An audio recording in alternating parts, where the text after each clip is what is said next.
تزامنا مع الذكرى السنوية للمؤامرة الدولية، أعلن مؤتمر ستار في بيان له قرئ أمام مركز محمد شيخو للثقافة والفن في مدينة قامشلو مشاركته في حملة الحرية للقائد عبدالله أوجلان، حل سياسي للقضية الكردية. وقال المؤتمر في بيانه: نعلن انضمامنا لهذه الحملة العالمية، وبصوت النساء من موطن ثورة روجافا ننادي بحرية القائد عبدالله أوجلان ولحل القضية الكردية سياسيا.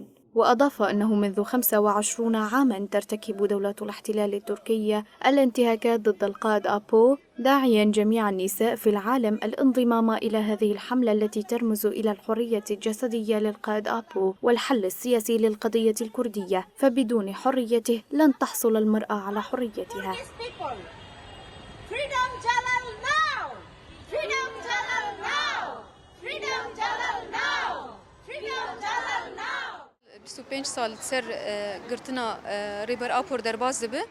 نحن نعلم بأنه مضى 25 عاماً والقائد في عزلة مشددة في سجن إمرالي، ولا يستطيع اللقاء بعائلته ولا محاميه منذ 3 أعوام، إلا أن الشعب الكردي وأصدقائهم في نضال مستمر.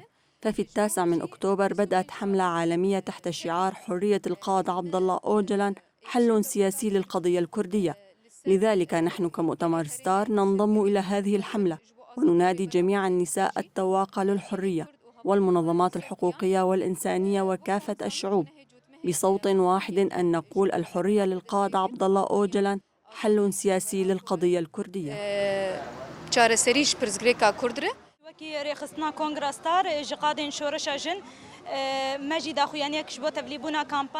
نحن كمؤتمر ستار قادة ثورة المرأة أعلنا في بياننا عن انضمامنا لحملة حرية القائد عبدالله أوجلان، حل سياسي للقضية الكردية، منذ 25 عاما والقائد في عزلة مشددة تفرضها دولة الاحتلال التركية، إذ إنهم لا يسمحون له بلقاء محاميه وعائلته. هذه سياسة خاصة تفرضها دولة الاحتلال التركية على القائد عبدالله أوجلان من أجل أن يفصلوا بين الشعب الكردي وقائده.